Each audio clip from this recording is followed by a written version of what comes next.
सर्वांना नमस्कार. आज आपण वाढीव पेन्शनच्या संदर्भामध्ये चर्चा करणार आहोत. सुप्रीम कोर्टाचा 4/11/22चा निर्णय लागल्यानंतर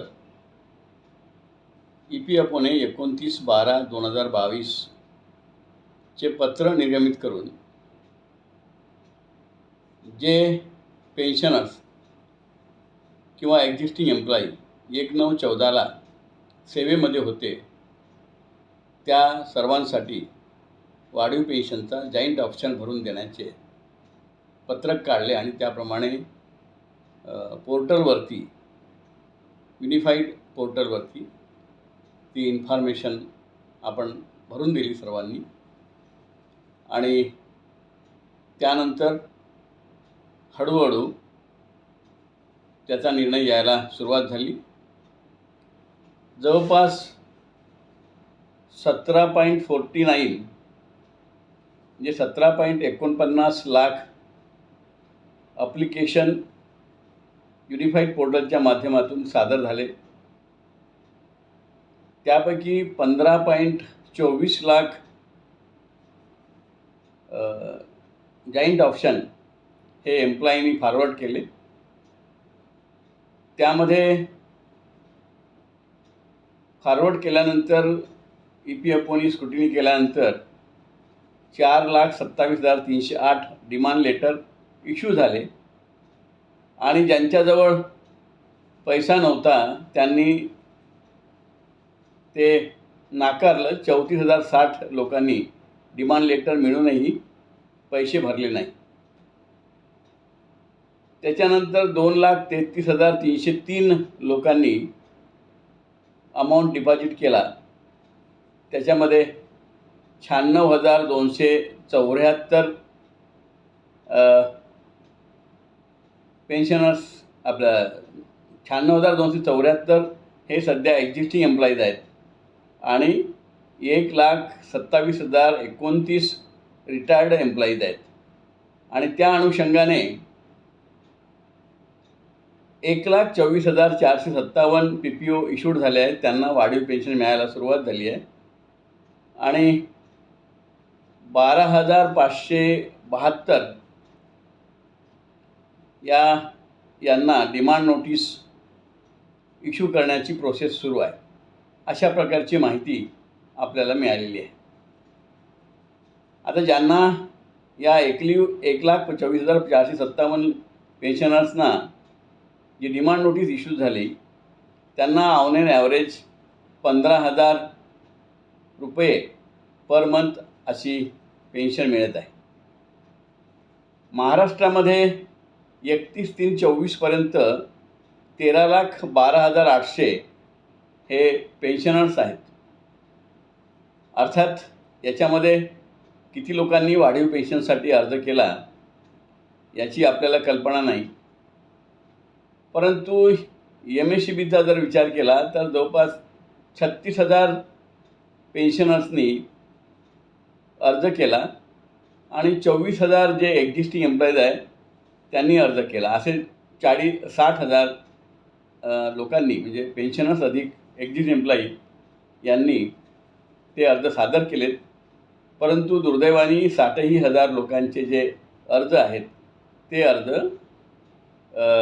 नामंजूर केले.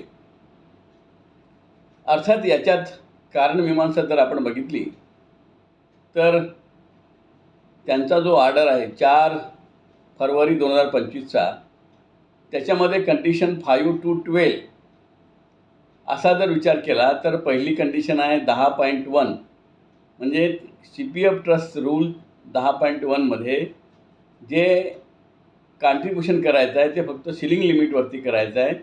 ॲक्च्युअल सॅलरीवरती बाबत त्या ठिकाणी काही लिहिलं नाही असा त्यांचा निष्कर्ष आहे. त्याच्यानंतर जी काही इन्फॉर्मेशन पाहिजे आहे ॲन्युअल रिटर्न्स वगैरे ती इन्फॉर्मेशन आपण भरली नाही किंवा दिली नाही अशा प्रकारचा त्यांचा निष्कर्ष आहे.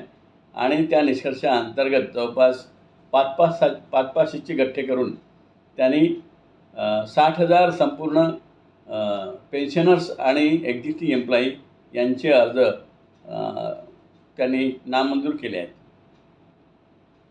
या संदर्भात आपण नागपूर हायकोर्टामध्ये सर्व 60,000 लोकांसाठी रिट पिटिशन दाखल केली होती राष्ट्रीय संघर्ष समितीच्या वतीने. परंतु राष्ट्रीय संघर्ष समितीच्या याच्यावरती चॅरिटेबल ट्रस्टच्या याच्यावरती टेक्निकल तांत्रिक बाबीचे ऑब्जेक्शन घेतल्यामुळे आपण ती केस कालांतराने विड्रा केली, कारण आपल्याला ती डिसमिस होईल अशी एक दाट शक्यता होती. आणि आपण तयारही झालो असतो की ज्या काही त्या ठिकाणी लूपहोल्स आहेत किंवा शॉर्ट कमिन्स आहेत त्या दूर करून पुन्हा ती रिट पिटिशन रिस्टोर करून पुन्हा चालवायची. परंतु ती रिस्क घेतली नाही, कारण आपण त्या ठिकाणी सुधारणा करूनही त्या ठिकाणी सादर केले असते आणि रिट पिटिशनला मान्यता मिळाली नसती तर ती डिसमिस झाली असती, म्हणून आपण ती रिस्क घेतली नाही. आता मात्र Nagpur high court, Bombay high court, Aurangabad high court, त्याच्यानंतर कोल्हापूर हायकोर्ट या ठिकाणी विशेष ग्रुपनी 100-100, 200च्या ग्रुपनी त्या ठिकाणी रिट पिटिशन दाखल झालेले आहेत. आणि निश्चितच यामध्ये या सर्वांना यश मिळेल अशी खात्री आहे. कारण कलकत्ता हायकोर्ट, त्याच्यानंतर मद्रास हायकोर्ट, त्याच्यानंतर कर्नाटक हायकोर्ट या संपूर्ण हायकोर्टाचे जे निकाल आहेत ते निकाल ट्रस्ट रूल जे त्या ठिकाणी सिलिंग लिमिटवरती कॉन्ट्रिब्युशन होते आणि ॲक्च्युअल सॅलरी होत नाही, हा जो मुद्दा EPFOने घेतला त्यांनी क्वाश केला आहे, त्यांनी रद्दबातल ठरवला आहे. आणि त्यामुळे आपल्याला होप्स आहेत, 100% गॅरंटी आहे की हे सर्व निकाल आपल्या बाजूने लागतील. अर्थात कलकत्ता हायकोर्ट, त्याच्यानंतर मद्रास हायकोर्ट, त्याच्यानंतर कर्नाटक हायकोर्ट हे सर्व सिंगल बेंच जजमेंट आहेत. आणि आपल्या महाराष्ट्रामध्ये आपण जे दाखल केलेले आहेत ते डिव्हिजन बेंच आहेत. आता EPFOने कलकत्ता हायकोर्टाचा जो निकाल लागला सिंगल बेंचचा, त्याच्या विरोधात हायकोर्टामध्ये त्यांनी डिव्हिजन बेंचकडे त्यांनी अपील दाखल केलेली आहे. अशा प्रकारचे डॉक्युमेंट्स आपल्याकडे आहेत. आता आपल्या रूल 10.1 CPF ट्रस्ट रूलचा जर विचार केला तर त्यामध्ये सिलिंग लिमिटवरती कॉन्ट्रिब्युशन करायचं आहे आणि जेव्हा काही अमेंडमेंट होईल त्या अमेंडमेंटप्रमाणे करायचं आहे. परंतु EPFOने त्याला रांग इंटरप्रिटेशन काढलं आहे आणि रांग इंटरप्रिटेशन करून त्यांनी ते रिजेक्ट केले. ते तसं करायला नको होतं, कारण CPF ट्रस्ट रूल 10.1 मध्ये ही गोष्ट समावेश आहे. परंतु त्याच वेळेला CPF ट्रस्ट रूल 41 मध्ये असं म्हटलेलं आहे की if there is any conflict between CPF trust rules and statutory rules then statutory rule shall prevail. तसेच आपला जो सेवा विनिमय आहे त्याच्या क्रमांक 8 वरती सुद्धा असंच म्हटलं आहे की if any rules are conflict with the statutory rules then statutory rule shall prevail. आणि सर्व्हिस रेग्युलेशनच्या कलम 18 प्रमाणे आपल्याला CPF कॉन्ट्रिब्युशन हे बंधनकारक आहे. आणि त्याच्यामुळे हे जे EPFOने रिजेक्ट केलेलं आहे ते पूर्णतः चुकीचं आहे.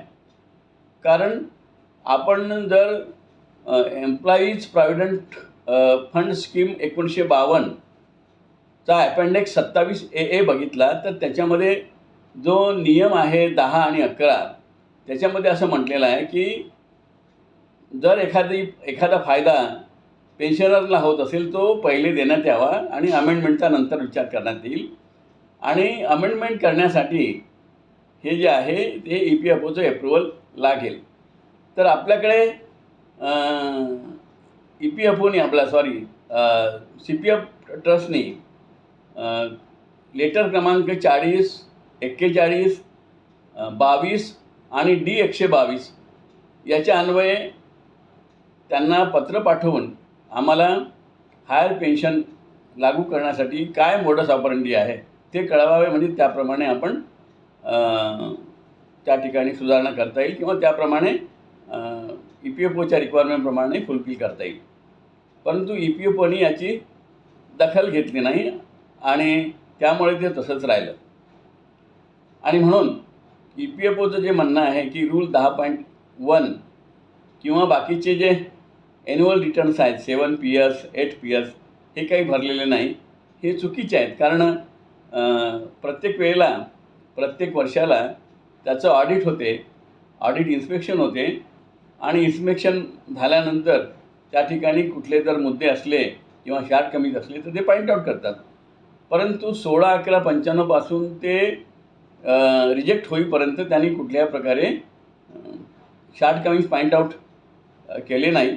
किंबहुना CPF ट्रस्टने 0.18% बेसिक प्लस DAच्या बेसिक प्लस DAच्या 0.18% आपण रक्कम EPFOना वळती केली इन्स्पेक्शन चार्जेस म्हणून. आणि त्यातल्या त्यात आपण ॲन्युअल रिटर्न्स फाईल केले हे त्या ठिकाणी रेकॉर्डवर आहे. आपण रिट पिटिशनमध्ये 2018, 2023, 2021 अशा प्रकारे आपण संपूर्ण जे त्यांचं ते लँडमार्किंग होतं किंवा त्यांची जे सिस्टीम होती 6 प्रकारची, त्या 6 प्रकारच्या सिस्टीममध्ये आपण ते संपूर्ण म्हणजे CPF ट्रस्टनी संपूर्ण त्याप्रमाणे फुलफिल केलेले आहेत, परिपूर्ण केलेले आहेत. आणि त्याच्यामुळे जे त्यांचं म्हणणं आहे की 7 PS आणि 8 PS हे दिलेले नाही ते चुकीचे आहेत. आणि त्यांनी 16/11/95 पासून तर 23पर्यंत काहीही कुठल्याही प्रकारे शॉर्ट कमिंग्स पॉईंट आऊट केलेले नाही. उलट इन्स्पेक्शन फी त्यांनी आकारली आहे आणि कोणत्याही प्रकारचे त्या ठिकाणी शॉर्ट कमिंग्स आपल्याला कम्युनिकेट केलेले नाही. त्याच्यामुळे या ठिकाणी EPFOचं जे म्हणणं आहे किंवा असिस्टंट कमिशनर नरिमन पॉईंट यांनी जे त्या ठिकाणी 500-500च्या गठ्ठे तयार करून जे 60,000 लोकांसाठी त्यांनी ते ट्रस्टीला CPF ट्रस्टीला इंटिमेट केले, ते पूर्णतः चुकीचे आहेत असं म्हणायला हरकत नाही. CPF ट्रस्टने आपल्याला त्या ठिकाणी जे त्यांना कम्युनिकेट झाले त्याच्यावरती आपल्याला ते कम्युनिकेट करायला पाहिजे होतं. परंतु इंडिव्हिज्युअल एम्प्लॉईला कशाही प्रकारे त्यांनी कम्युनिकेट केलं नाही किंवा त्यांना अपॉर्च्युनिटी दिली नाही. आणि त्याच्यामुळे त्यांनी अपॉर्च्युनिटी द्यायला पाहिजे होते, त्यांचं काय म्हणणं होतं ते, आणि इंडिव्हिज्युअल एम्प्लॉईकडून त्यांनी उत्तर मागायला पाहिजे होतं. आपण या संदर्भामध्ये लीगल नोटीस दिली आहे. इंडिव्हिज्युअल एम्प्लॉईनी किंवा पेन्शनर्सनी त्यांना पत्र पाठवलेले आहे, परंतु त्याची कोणतीही दखल घेतली नाही. थोडक्यात CPFमध्ये जो पैसा आहे तो आपला आहे आणि आपण प्रॉव्हिडंट फंडामध्ये ठेवायचा किंवा पेन्शन फंडामध्ये ठेवायचा तो आपला प्रश्न आहे. या सर्व गोष्टी आपण रिट पिटिशनमध्ये समाविष्ट केलेल्या आहेत. आणि त्यामुळे हा संपूर्ण निकाल जो आहे तो आपल्या बाजूने लागणार यामध्ये कुठलंही दुमत नाही आहे. आपण रिट पिटिशनमध्ये जवळपास रिट पिटिशनचा जो ढाचा आहे हा संपूर्ण हायकोर्टामध्ये जो आपण तयार केला त्याप्रमाणेच आहे. आपण त्या ठिकाणी जे बेस घेतला आहे तो 4/10/16 Supreme Court judgment RC Gupta versus EPFO किंवा युनियन ऑफ इंडिया हे आहे. त्याच्यानंतर आपण EPFOचे लेटर जे आहे 23/3/2017 आणि 31/5/17 याचाही परामर्श घेतला आहे. कारण 31/5/17मध्ये त्यांनी सुप्रीम कोर्टाचा निकाल 4/10/16चा लागल्यानंतर त्यांनी 23/3/17चं पत्रक काढून त्यांनी वाढीव पेन्शन लागू केली. परंतु 31/15चं पत्रक काढून त्यांनी एक्झम्प्टेड एस्टॅब्लिशमेंटला त्यांचा प्रॉव्हिडंट फंड वेगळा आहे म्हणून त्यांनी नकार दिला. आणि हे 31/5/17चं जे पत्र आहे ते पत्र क्वाश करायला किंवा रद्द करायला जवळपास 5 वर्षे लागले. आणि सुप्रीम कोर्टाच्या 4/11/22च्या जजमेंटमध्ये जर आपण पॅराग्राफ 37, 38, 39 हे जर बघितलं तर ते आपल्याला कळेल की त्यामध्ये कुठलाही एक्झम्प्टेड किंवा नॉन एक्झम्प्टेड असा फरक करता येत नाही. दे बोथ आर होमोजेनियस अशा प्रकारे पॅराग्राफ 37, 38, 39 हे 4/11/22च्या याच्यामध्ये लिहिलेलं आहे. त्यानंतर सुप्रीम कोर्टाने असं कुठेही म्हटलं नाही की ज्यांचा जो प्रॉव्हिडंट फंड रूलमध्ये किंवा CPF ट्रस्ट रूलमध्ये जर वाढीव पेन्शनचा क्लास नसेल, वाढीव पेन्शन देण्याचा किंवा कॉन्ट्रीब्युशन ॲक्च्युअल सॅलरीवर करण्याचा जर कुठलाही क्लास नसेल तर त्यांना मिळू नये. याउलट त्यांनी एवढंच म्हटलं आहे की जॉईंट ऑप्शन घ्या, पैसे घ्या आणि ते पैसे पाठवा.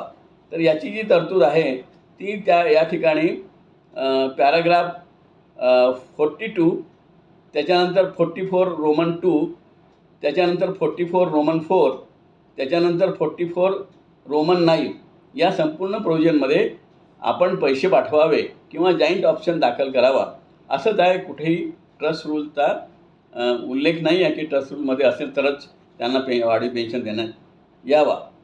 त्याच्यानंतर आपण जे CPF ट्रस्टनी लेटर पाठवलेले आहेत EPFOला, लेटर नंबर 40, 41, त्याच्यानंतर 2 आणि 122, आपण 141चं सुद्धा 25/5/25चं पत्र त्या ठिकाणी दाखल केलेलं आहे. आणि आपण जे लिगल नोटीस पाठवली होती त्याची पण कॉपी आपण त्या ठिकाणी जोडलेली आहे. त्याच्यानंतर जो CPF ट्रस्टचा परफॉर्मन्स इव्हॅल्युएशन EPFOनी केला आणि त्याच्यामध्ये त्या ठिकाणी आपण परफॉर्मन्स इव्हॅल्युएशनचे जे पत्र आहेत किंवा त्याचा जो आराखडा आहे, त्यांनी जे इव्हॅल्युएशनचे 6 भाग त्या ठिकाणी दाखवले होते ते ऑगस्ट 2018, त्याच्यानंतर जून 2022 आणि त्याच्यानंतर एप्रिल 2023 असे 3 पेपर्स त्या ठिकाणी आपण दाखल केले. आणि त्या ठिकाणी स्पष्ट नमूद आहे की MSCB यांनी पूर्ण 100 मार्क्स त्या ठिकाणी मिळालेले आहेत MSCB CPF ट्रस्टला. कारण त्याच्यामध्ये परफॉर्मन्स इव्हॅल्युएशन करताना जे काही ॲन्युअल रिटर्न्स आहे, 7 PSचा फॉर्म आहे, 8 PSचा फॉर्म आहे, तो आपण CPF ट्रस्टनी तो ॲक्च्युअली फुलफिल केलेला आहे. त्याच्यानंतर मग यांना EPFOला रिअलायझेशन झालं की आपलं कुठेतरी चुकलं, म्हणून त्यांनी 23/5/25ला पत्र काढून की या रिजेक्शनमध्ये खूप घाई झाली आहे, तेव्हा ते रिव्ह्यू करण्यात यावे अशा प्रकारे ते पत्र काढलं आहे. ते पत्र फार महत्त्वाचं आहे, ते पण आपण पत्र जोडलेलं आहे. त्या 23/5/2025चा आपण पॅराग्राफ 4 जर वाचला तर त्या ठिकाणी आपल्या लक्षात येईल की त्या ठिकाणी काय काय असायला पाहिजे. तर पॅराग्राफ 4मध्ये त्यांनी कबूल केलं आहे की आम्ही आर्बिट्ररीली रिजेक्शन केलेलं आहे, त्यांना संधी द्यायला पाहिजे होती, परंतु त्या अनुषंगाने त्यांनी कोणत्याही प्रकारे कार्यवाही केली नाही. आणि त्या ठिकाणी इंडिव्हिज्युअल रिप्रेझेंटेशन जे आहे ते पण आपण दिलेले आहेत. त्याच्यामुळे ह्या संपूर्ण गोष्टी आपण त्या ठिकाणी रिट पिटिशनमध्ये समाविष्ट केलेल्या आहेत. आणि जवळपास बॉम्बे, औरंगाबाद, त्याच्यानंतर कोल्हापूर आणि नागपूर या सर्व ठिकाणी हा जो ढाचा आहे, हे जे आपण एक्झिबिट जोडलेले आहेत ते जवळपास सर्वांसाठी ते सारखेच आहेत. आणि आता सरळ EPFOनी कबूल करून टाकायला पाहिजे की आम्ही जे रिजेक्शन केले आहे त्याचा रिव्ह्यू करतो आणि त्यांना मंजूर ॲप्लिकेशन जे आहेत ते मंजूर करतो. अर्थात हे एकाच वेळेला ते तसं करणार नाही, कारण त्यांनी संपूर्ण 60,000 लोकांचे ऑप्शन जे आहे ते रिजेक्ट केलेले आहेत. आता ॲक्च्युली त्याची काही आवश्यकता नाही, कारण कलकत्ता हायकोर्ट, मद्रास हायकोर्ट, त्याच्यानंतर आता कर्नाटक हायकोर्ट यांनी CPF ट्रस्ट रूल जो आहे त्याच्यामध्ये जे काही सिलिंग लिमिटवरती फक्त कॉन्ट्रीब्युशन लिहिलेलं आहे त्याचे ते खोडून काढलेलं आहे, ते रद्दबातल ठरवलेलं आहे. त्याच्यामुळे त्या निर्णयाच्या अनुषंगाने यांनी ते रिव्ह्यू करायला पाहिजे आणि सरळ सरळ आपल्याला हायर पेन्शन द्यायला पाहिजे. आता हायर पेन्शनसाठी हा ऑप्शन आहे. ज्यांनी ऑप्शन दिला किंवा ज्यांची इच्छा होती त्यांनी ऑप्शन दिला आणि त्या ऑप्शनप्रमाणे ते रिजेक्ट झालेले आहेत. परंतु ज्यांनी ऑप्शन दिला परंतु त्यांची पैसे भरायची ताकद नाही किंवा त्यांना असं वाटत नाही, त्याच्यामुळे त्यांनी ते पैसे भरले नाही. त्याच्यानंतर ज्यांनी ऑप्शन दिलाच नाही अशा प्रकारचे पण लोक आहेत, कारण त्याच्यामध्ये त्यांच्या अर्धांगिनी देवाघरी गेलेल्या आहेत आणि त्याच्यामुळे जर माझं काही झालं तर मग तो पैसा कोणाला मिळेल, पेन्शन कोणाला मिळेल हा प्रश्न त्यांच्यासमोर होता. त्याच्यानंतर असे काही पेन्शनर्स आहेत की त्यांना असं वाटते की जर ऑप्शन एक्झरसाईज केल्यानंतर जर माझे देहावसान झाले तर मग पेन्शन कोणाला मिळणार. पेन्शन अर्थात 50% पेन्शन वाईफला मिळेल, वाईफ जर हयात असेल तर असे अनेक प्रकारचे ऑप्शन आहेत ते ज्यांनी एक्झरसाईज केले नाही. कारण हे ऑप्शन आहे, हे काही कंपल्सरी नाही आहे. आणि त्याच्यामुळे ज्या लोकांनी ऑप्शन एक्झरसाईज केले त्या लोकांनी या ठिकाणी हायकोर्टामध्ये रिट पिटिशनमध्ये भाग घेतला.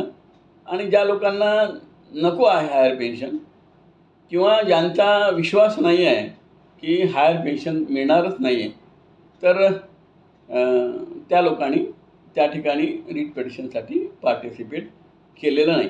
कारण शेवटी काय, आता रिजेक्शन झालेलं आहे.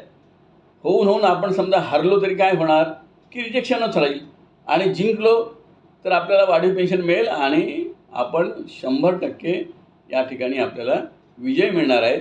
कारण CPF ट्रस्ट रूल 10.1 जो आहे तो ऑलरेडी रद्दबातल झाला आहे आणि paragraph 27A employees provident fund scheme 1952च्या कंडिशन ज्या 31 कंडिशन आहे त्याच्यामध्ये कंडिशन नंबर 10 आणि 11 ही स्पष्ट असं म्हणते की त्या ठिकाणी CPF ट्रस्ट रूल अमेंडमेंट करायची गरज नाही. पहिले लाभ द्या आणि त्याच्यानंतर अमेंडमेंट करा, आणि अमेंडमेंट करायचं असेल तर EPFOचं अप्रुव्हल घ्या.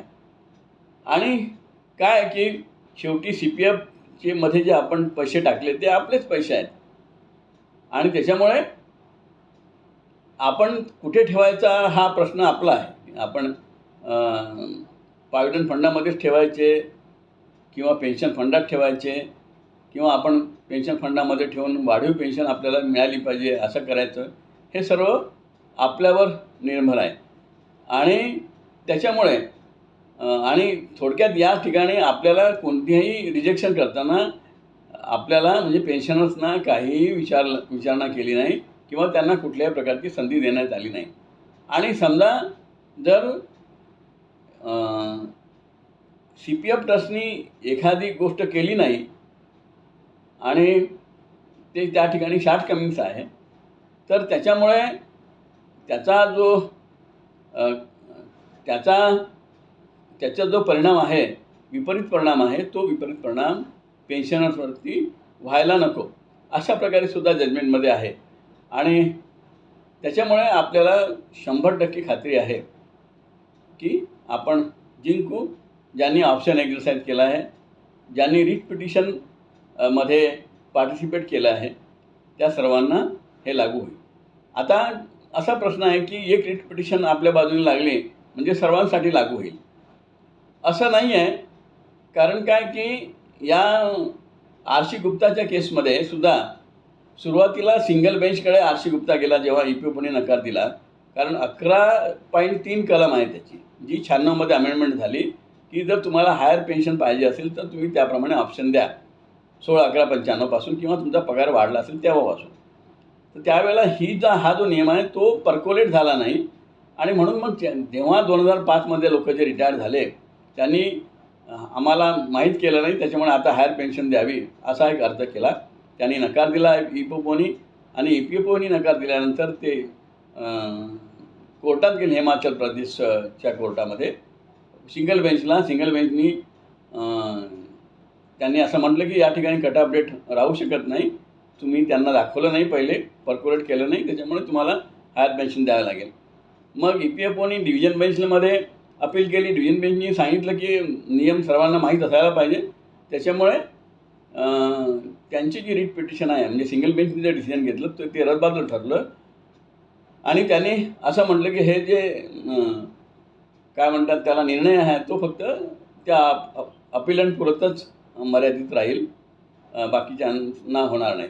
मग आर.सी. गुप्तानी सुप्रीम कोर्टामध्ये अपील केली, स्पेशल लीव्ह पिटिशन केली आणि नंतर 4/16च्या निकालामध्ये हा निर्णय त्या ठिकाणी आपल्याला लागू झाला आणि वाढीव पेन्शन सुरू झाली.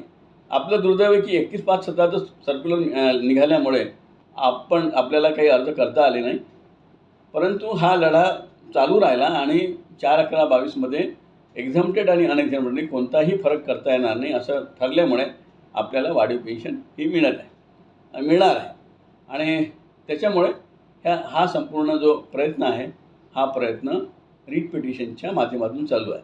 जोपर्यंत कोर्ट असं म्हणत नाही की हा जो CPF ट्रस्टचा रूल 10.1 हा बरोबर आहे आणि त्याच्यामुळे त्या ठिकाणी वाढीव पेन्शनसाठी किंवा ॲक्च्युअल सॅलरीवरती डिडक्शन जे आहे कॉन्ट्रिब्युशन होत नाही आणि म्हणून हे त्यांचं EPFचं म्हणणं हे बरोबर आहे असं जोपर्यंत म्हणत नाही तोपर्यंत आपला हा लढा चालू राहणार आहे. आणि तो आपले जे कोर्ट आहे, कोर्ट असं म्हणू शकत नाही, कारण त्या ठिकाणी CPF ट्रस्ट रूल 10.1 आणि रूल 41 CPFचा ट्रस्टचा जो रूल 41 आहे की स्टॅट्युटरी रूल शॅल प्रिव्हेल आणि त्यातल्या त्यात 27A अपेंडिक्स आहे तो 27A, त्याच्यामध्ये 27A of employees provident fund scheme 1952 याच्यामध्ये 31 कंडिशन आहे, त्याच्यामध्ये 10 आणि 11 जी कंडिशन आहे ती आपल्याला फेवरेबल आहे. आणि म्हणून या ठिकाणी जो निर्णय लागणार आहे तो आपल्याच बाजूने लागणार आहे याची सर्वांनी खात्री असू द्यावी आणि आपण वाट पाहावी, कारण शेवटी कोर्टाची प्रोसिजर आहे आणि कोर्टात थोडाफार वेळ जातोच आहे. आता माझ्याच बाबतीत मी फरवरीमध्ये रिट पिटिशन दाखल केली, त्याने 20 एप्रिल तारीख दिली होती. 20 एप्रिलला आपली रिट पिटिशन लागलीच नाही. नंतर मग मी आज 4 तारखेसाठी सर्क्युलेशन घेतलं, 4 तारखेलाही लागली नाही. आता 4 तारखेला मला दुसऱ्या केससाठी हायकोर्टात जायचं आहे, त्यावेळेला मी सर्क्युलेशन घेण्याचा प्रयत्न करतो. सर्क्युलेशन मिळालं तर ठीक, नाही तर आता 8 मेपासून 8 जूनपर्यंत हायकोर्टाला सुट्ट्या आहेत. सुट्ट्या संपल्यानंतर पुन्हा त्या ठिकाणी ती केसचं सर्क्युलेशन घेऊन त्या ठिकाणी सुनावणी सुरू होईल आणि जेवढा काही वेळ लागेल तेवढा लागेल, परंतु निर्णय आपल्या बाजूनेच होईल अशी संपूर्णतः खात्री आहे. जय हिंद, जय महाराष्ट्र.